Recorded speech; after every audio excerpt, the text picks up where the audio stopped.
todos! A temática da aula de hoje vão ser as revoluções inglesas do século XVII e a Revolução Industrial do século XVIII.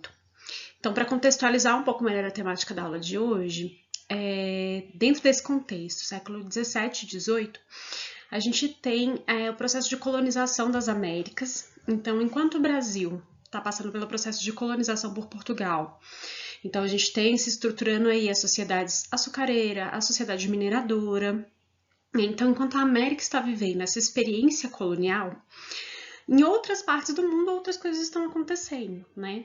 E a Inglaterra, ela vai passar durante esses séculos XVI, final do XVI, XVII e XVIII, por algumas revoluções que vão impactar não só a história do país, quanto outros lugares do mundo, considerando que a Inglaterra era uma das principais potências econômicas e políticas mundiais. Então, aquilo que acontece na Inglaterra, de alguma forma, vai se reverberar e vai influenciar no Brasil, por exemplo, né? Mas o que é uma revolução, né? Revolução é tudo aquilo que provoca transformações profundas, seja nas relações políticas, econômicas ou culturais, que mudam o modo por completo como as pessoas se relacionam entre si e se relacionam com a sociedade que está estruturada ali, né? A partir do século XVII, a Inglaterra ela vai passar por revoluções de tipos diferentes. Ela vai passar por revoluções políticas, que é as chamadas revoluções inglesas, que é um processo que acontece de 1640 até 1688, e vai passar pela revolução industrial. São revoluções que estão interligadas entre si, né? Então tem relações diretas, né? Uma leva a outra, mas que são revoluções de caráter diferente, né? Aquilo que a gente chama de revoluções inglesas são revoluções, é um processo revolucionário, né? A gente fala de revoluções porque se deu nome a dois momentos dessas revoluções, né? Mas é um processo revolucionário que leva a transformações políticas na Inglaterra, enquanto a Revolução Industrial ela está trabalhando com mudanças profundas na forma de trabalho, de produção, em questões econômicas. Então, as revoluções inglesas de caráter político, que vão acontecer a partir do século XVII, a partir de 1640, mais especificamente, são revoluções que vão levar a uma crítica ao absolutismo.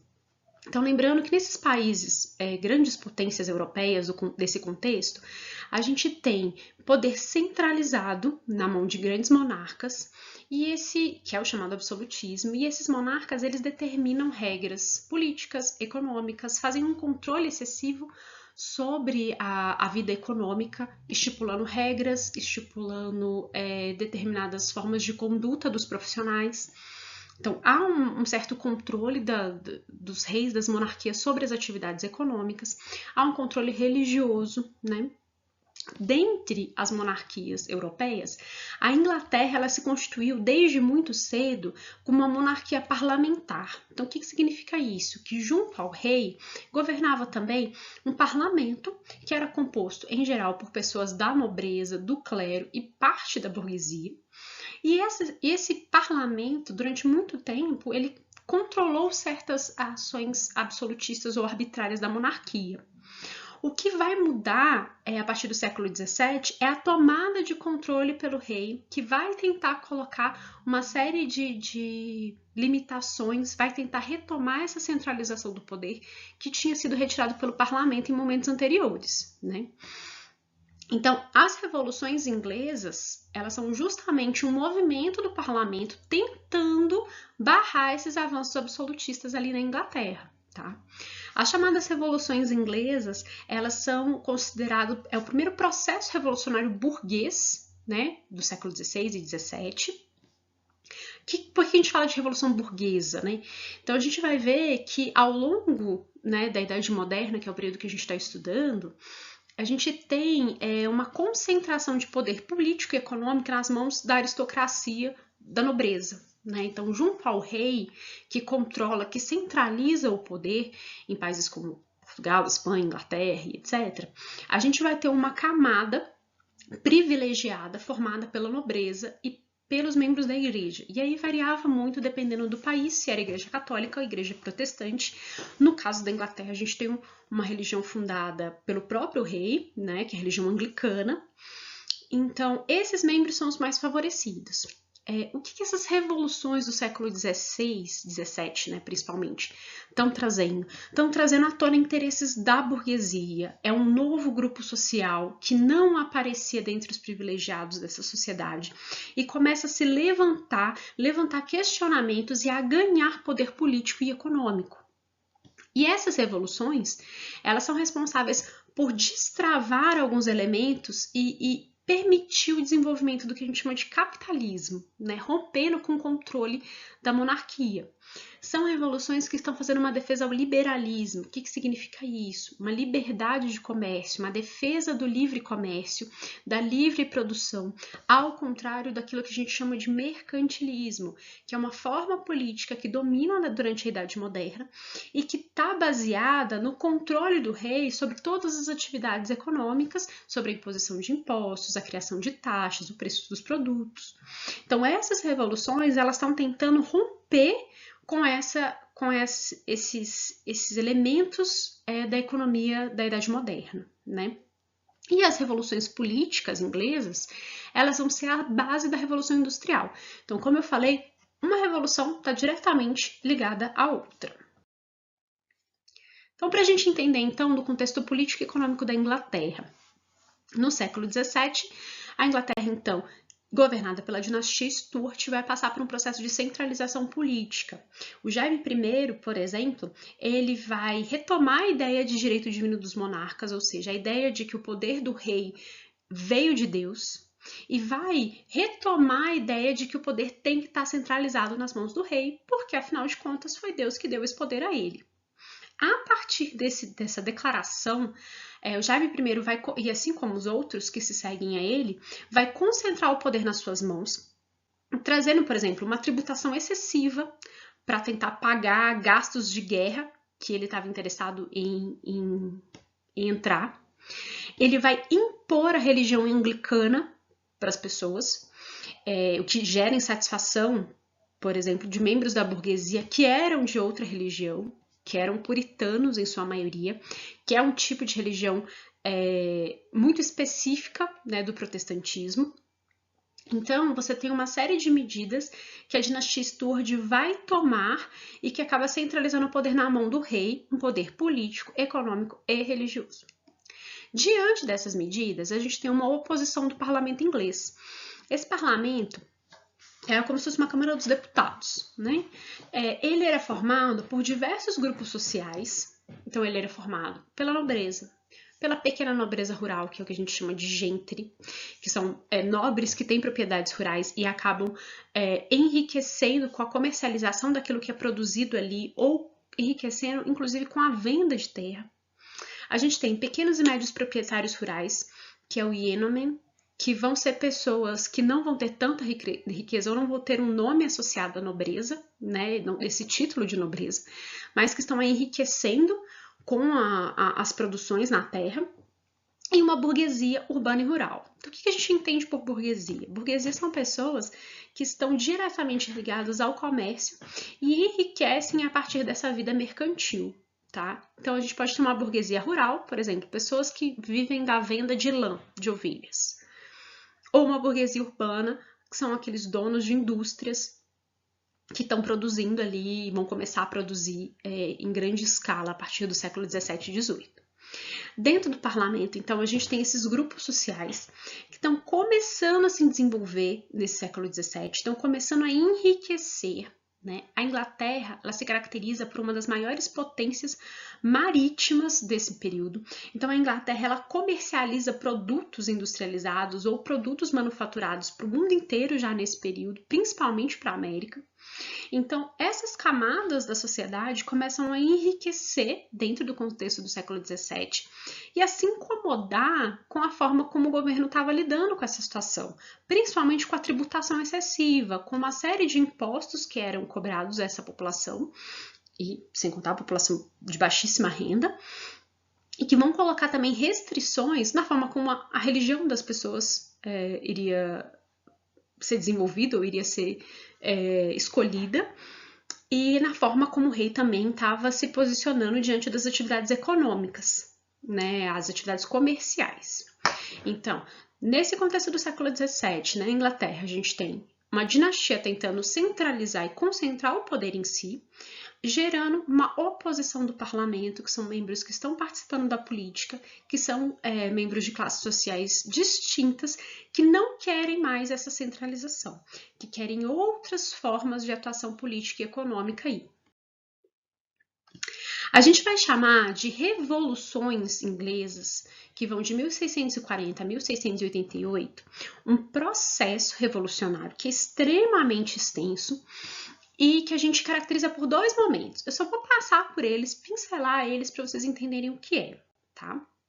A gente chama de Revolução Puritana, um processo revolucionário mesmo de guerra civil, né, que aconteceu de 1642 a 1649, em que membros da burguesia, da nobreza gentry, vão se reunir e vão instaurar uma guerra civil contra o exército real, contra o rei. É uma guerra civil acontecendo.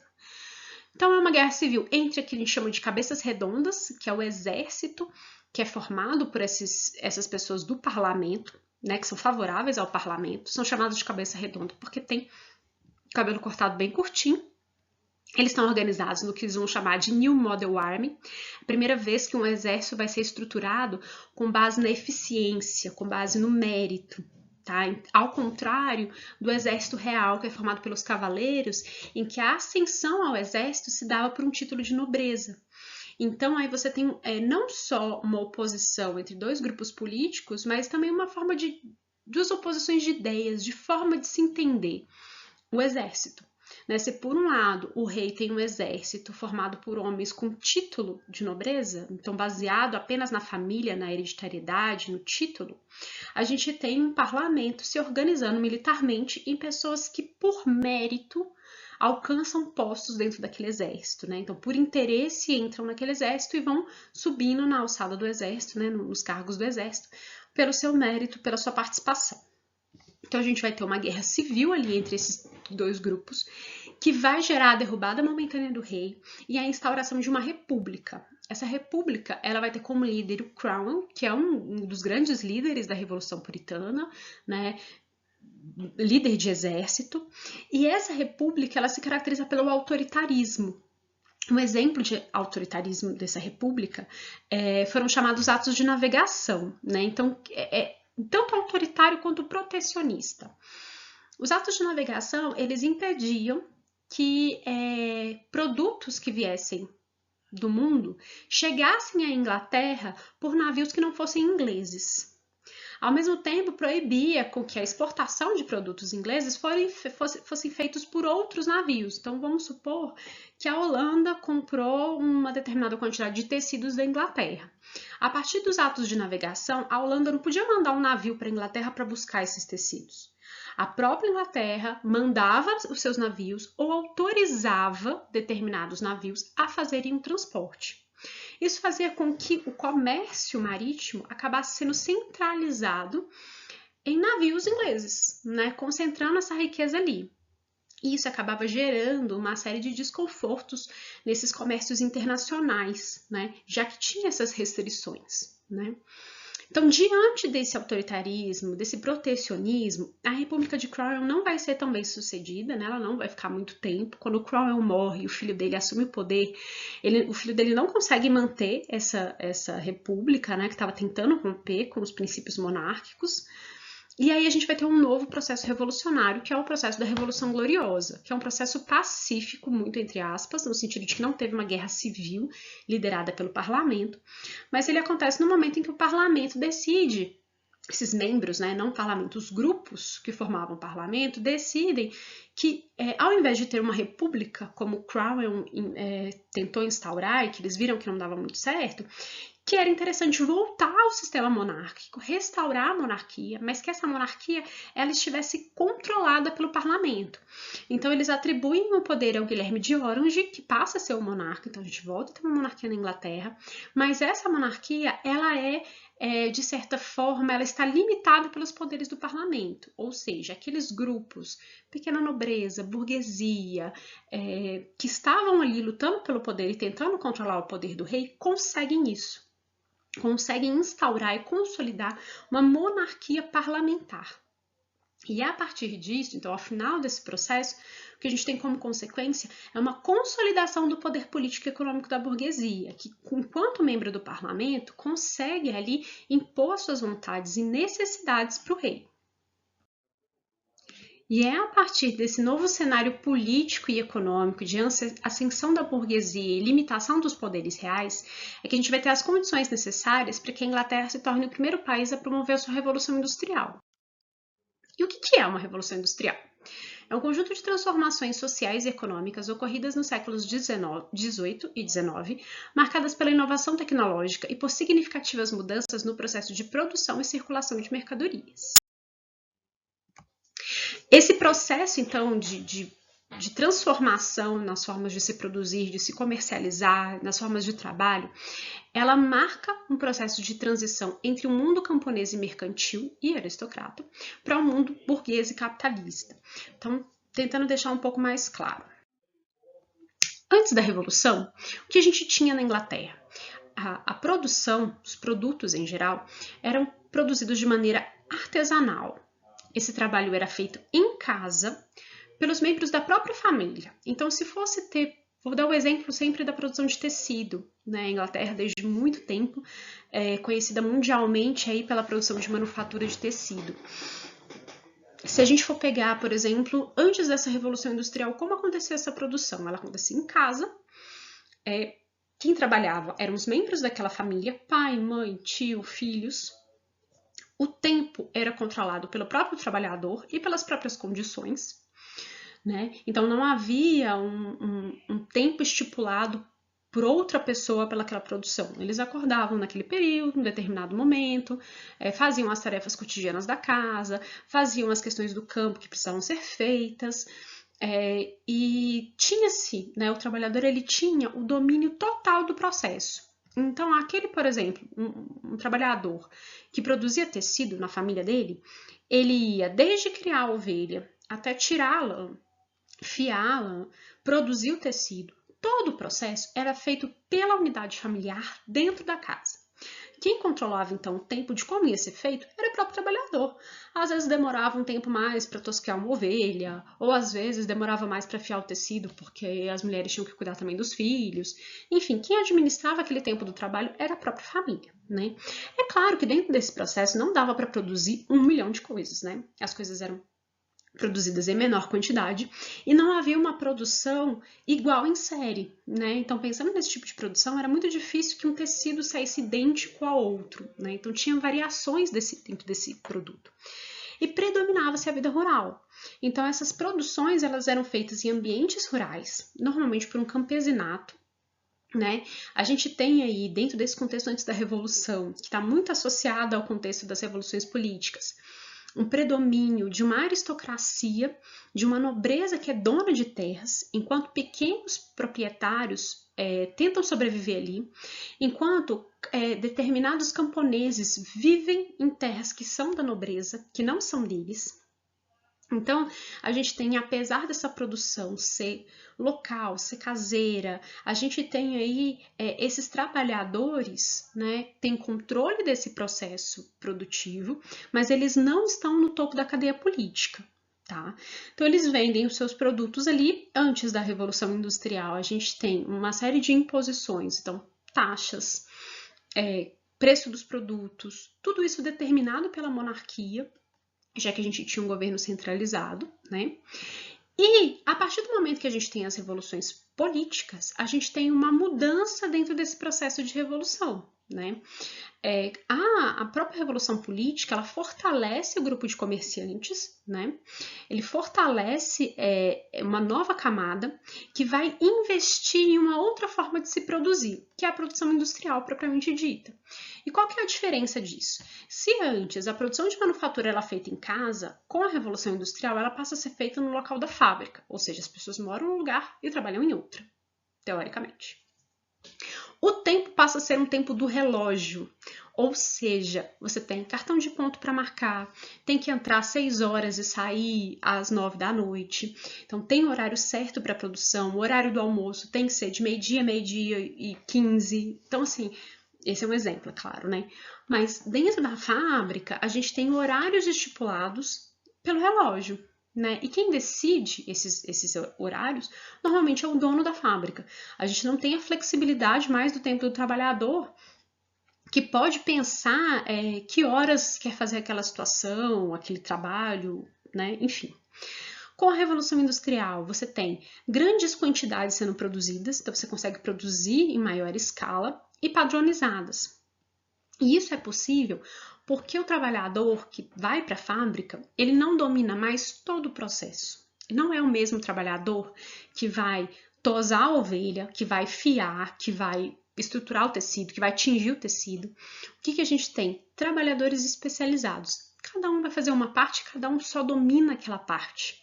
Isso faz com que a produção seja muito mais rápida, né? Então, o trabalhador só vai ficar fazendo aquela tarefa, o que consegue fazer de forma mais padronizada e em maior escala, mas ao mesmo tempo você tira do trabalhador o domínio do processo produtivo como um todo.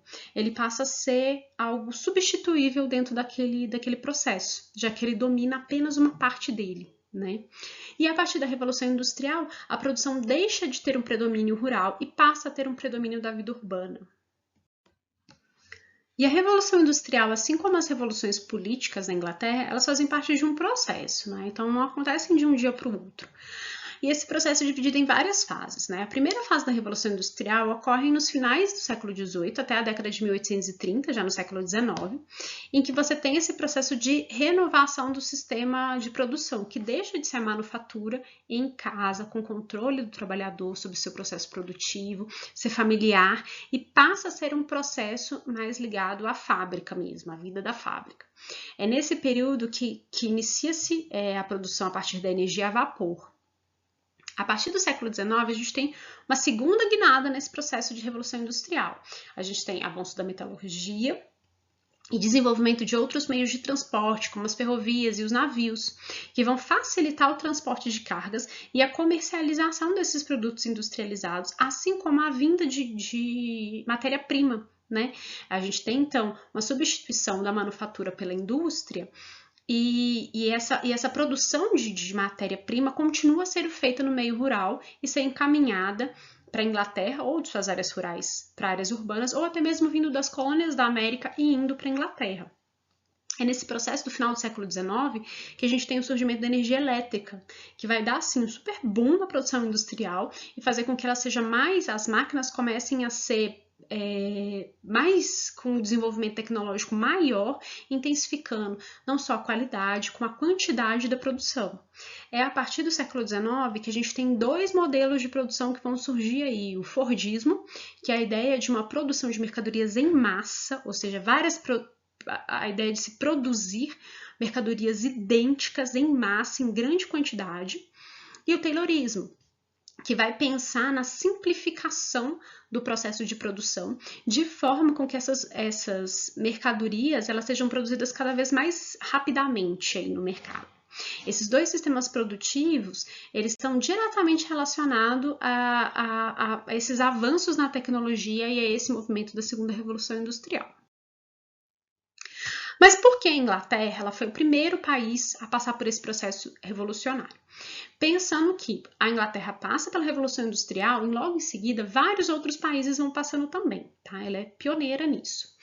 A posição da Grã-Bretanha é única, porque se trata do primeiro país na história mundial que conheceu uma revolução industrial e que se transformou, consequentemente, no empório do mundo, monopolizadora virtual da indústria, da exportação de produtos manufaturados e da expansão colonial. A Inglaterra, enquanto pioneira nesse processo, ela concentra a produção de manufaturas em si e o comércio desses produtos para a América colonial, principalmente. E como ela vai acontecer, né? Quais são as condições que estão ligadas aí? Como relacionar as revoluções políticas que eu comecei falando na aula e esse tipo de revolução tecnológica, né?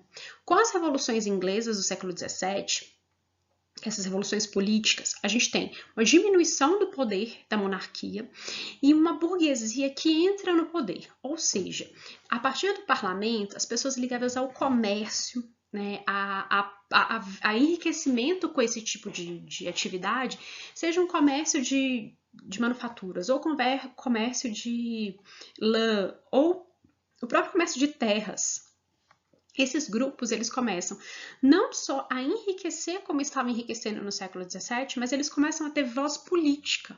Então, eles começam a ter voz para poder impor suas próprias regras de conduta, seu próprio funcionamento e a barrar as limitações que a monarquia impunha para eles. Né? É a partir desse controle da monarquia, né, e da ascensão do liberalismo, dessa defesa do livre mercado, da livre circulação de mercadorias, do rompimento com determinadas práticas que restringiam a atuação da burguesia, é que esse grupo vai conseguir ter condições de financiar um desenvolvimento tecnológico e a mudança de um sistema de manufatura para um sistema de fábrica. Então, precisou desse avanço político para que o poder econômico se convertesse em atuação revolucionária. Né? E dentro dessa Revolução Inglesa, um processo importante foi o chamado processo de cercamentos. O que significa isso? O que foi os cercamentos? Quanto mais a burguesia e a pequena nobreza, como a gentry, elas iam enriquecendo, iam ganhando poder, o que eles começaram a fazer?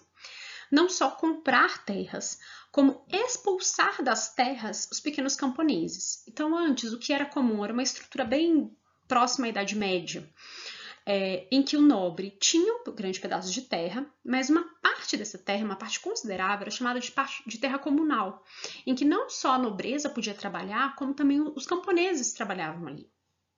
Com a política de cercamento, que vai ser uma política oficial, né, aceita pelo governo inglês, esses nobres e burgueses donos de terra vão começar a expulsar das áreas coletivas os camponeses, aumentando a posse da terra e cobrando pelo uso daquela terra. Né?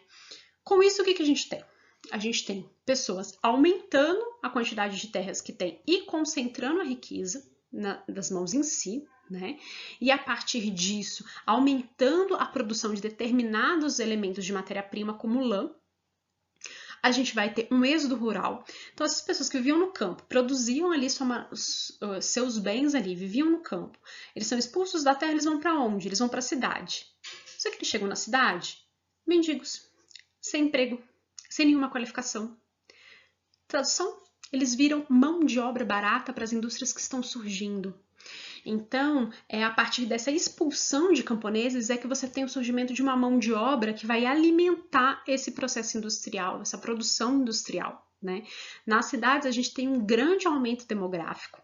E esse aumento, esse número grande de pessoas, ele facilita a exploração do trabalho, na medida que você tem muito trabalhador, muita oferta de trabalho, não são qualificados, então você pode pagar pouco, e se aquele trabalhador não se interessa, não quer mais trabalhar daquela forma, ele pode ser facilmente substituído, porque a gente tem um monte de trabalhador ali morando na cidade. Né? Então, salários muito baixos, substituição, falta de qualificação e um aumento muito grande das cidades. Então, tendo-se uma mão de obra, então com cercamentos, né? Então, ascende politicamente a burguesia e a nobreza pequena proprietária de terras. Eles expulsam os camponeses do campo, concentram a terra em si. O que eles começam a fazer cada vez mais? Aumenta a exploração da mão de obra assalariada. Não é mão de obra escrava. Por quê? Escravo não tem dinheiro para comprar nada. A mão de obra assalariada, apesar dela ser tão exploratória em alguns sentidos quanto, né, a gente vai ver as condições de trabalho dessas pessoas são extremamente precárias, o trabalhador assalariado ele tem condições financeiras de comprar alguma coisa ou de almejar a compra. Então, não só se cria a possibilidade de comprar, mas o desejo pela compra, o fetiche pela compra, né? O que faz com que socialmente aqueles que conseguem adquirir os bens sejam vistos de forma privilegiada, né? Eles conseguem, a burguesia em si, ela ganha um poder, não só um poder político e econômico, mas um status social, porque aquele grupo que consegue adquirir bens mais do que os outros. E esses trabalhadores, então, assalariados, são altamente explorados em minas de carvão e ferro, na construção de redes fluviais e uma série de outras reformas que vão ser feitas que vão acompanhar a Revolução Industrial. Porque, afinal de contas, quando você tem uma indústria, uma fábrica sendo construída, você precisa de tudo isso, né? Você precisa de matéria-prima para você poder fazer uma energia a vapor, você precisa de encanamento de água, encanamento de esgoto. Então, tudo isso vai ser também vir junto com o desenvolvimento das indústrias, trazendo um outro caráter para a urbanização e para as cidades. Então, retomando, então, antes da gente falar de algumas características específicas. A Inglaterra, ela consegue ser pioneira nessa revolução, porque ela tem condições políticas para isso, com uma monarquia controlada, uma burguesia em ascensão, que vai conseguir impor um sistema liberal, ao contrário de um mercantil. A gente vai ter aí uma concentração de terras nas mãos de algumas pessoas, e é a partir dessas terras que você tem a produção de matéria-prima. E a partir dessa concentração, você vai ter outras condições, que é um campesinato em massa indo para a cidade, se tornando mão de obra barata. Essas são algumas das condições que fazem a Inglaterra ser pioneira na Revolução Industrial, por ela ter todas essas condições, né? Outras características. Então, assim, pra gente começar, uma dica de filme, Tempos Modernos, do Charlie Chaplin, é ótimo pra gente entender o que é essa Revolução Industrial, como que ela funciona na prática, a questão da divisão do trabalho, de cada um ter um ofício só, as condições dos trabalhadores, as condições de moradia dos trabalhadores extremamente precária, assim como a movimentação desses operários diante dessa situação. Características da Revolução Industrial, então. Muito desenvolvimento tecnológico. Então, a gente tem as primeiras grandes máquinas sendo criadas, com produção cada vez mais em massa, mais rápido, uma tecnologia sendo desenvolvida aí a partir de investimentos da burguesia. Então, você tem aumento da produção e circulação de mercadorias, principalmente quando você tem o trem para poder fazer esse transporte aí de uma forma muito mais rápida. Né? Com desenvolvimento de meios de transporte em geral, né, faz isso, mas o trem, ele no Brasil, assim, impressionante o quanto que a construção de estradas de ferro, ela potencializa essa circulação de mercadorias. Então, isso é uma característica da Revolução Industrial, ela traz isso, não só para a Inglaterra, como para o mundo. Você tem a consolidação da burguesia enquanto grupo hegemônico. Então, se a burguesia, com as revoluções políticas, consegue derrubar o poder da monarquia ou controlar esse poder, com a Revolução Industrial, o que você tem? Enriquecimento desse grupo, que passa a ser proprietário de terra, passa a ser proprietário de fábrica, passa a ser aquele que vai controlar a produção ali. Então, você tem um grupo crescendo cada vez mais, né? E esse grupo, ele é a favor, defende o predomínio da mão de obra assalariada, né, dentro da Inglaterra. Vai ter todo um movimento que vai surgir de luta contra a escravidão e favorecimento da mão de obra assalariada ligadas aos interesses da burguesia, né? E com isso você tem um crescimento do proletariado urbano. Proletariado são operários, né, que vivem na cidade em péssimas condições, em cortiços, morando várias famílias numa mesma moradia, muitas vezes muito próximo à fábrica, né? Então não há tanto uma separação entre ambiente de lazer e de trabalho. Condições de trabalho super precárias, então longas jornadas de trabalho, a gente vai ter 16 horas de trabalho, trabalho infantil sendo estimulado, determinadas máquinas precisavam de mãos pequenas para poder serem manipuladas, né? E o trabalho infantil era utilizado muito para isso, sem contar que o valor que se pagava para um homem e o que se pagava para uma criança era discrepante, uma criança ganhava muito menos, assim como mulheres.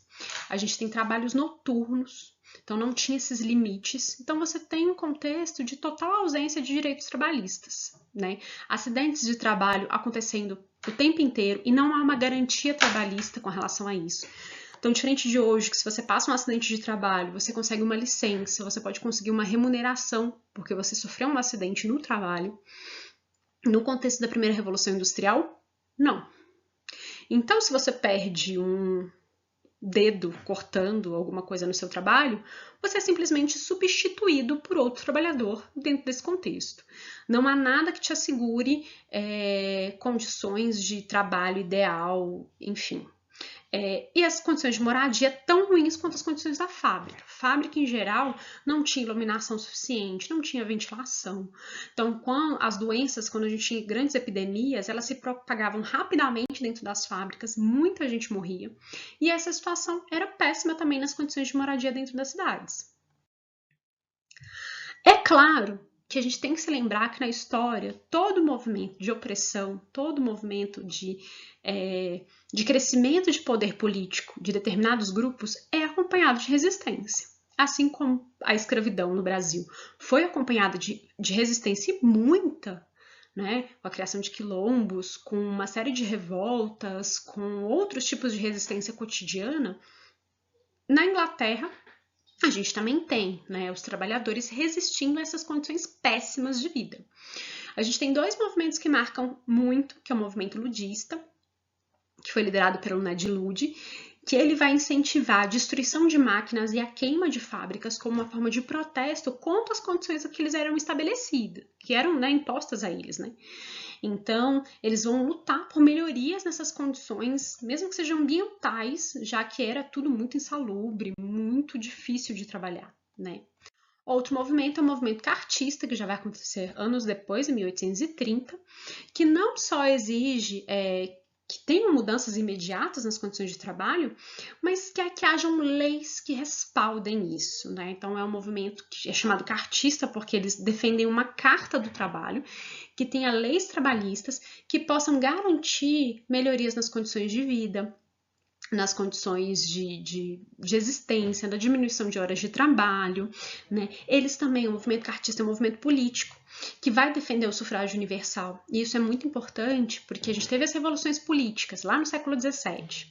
Então a gente tem um parlamento que está atuando aí com outros grupos sociais além da nobreza. Só que ainda não se tinha um sufrágio universal. Então a gente não tinha uma participação política ampliada a todos os indivíduos. Eram apenas alguns grupos, né? E o movimento cartista ele quer isso, ele não quer só direitos trabalhistas, mas quer também direitos políticos, né? Apesar das primeiras guerras civis lideradas pelo movimento cartista ter sido derrotado, esse movimento inspirou as primeiras conquistas trabalhistas da Inglaterra. Isso é, sem essas revoltas e manifestações, a revolução teria sido pautada não só no enriquecimento e no desenvolvimento tecnológico, como na exploração do trabalho, nas péssimas condições de vida, né? Situação essa que vai ser ampliada para o mundo inteiro, e as revoluções industriais que se iniciaram na Inglaterra, elas vão ter algo similar em outros países, com a exploração do trabalhador sendo cada vez mais intensa. Então, de forma geral, é isso que temos por hoje de revoluções inglesas e revolução industrial.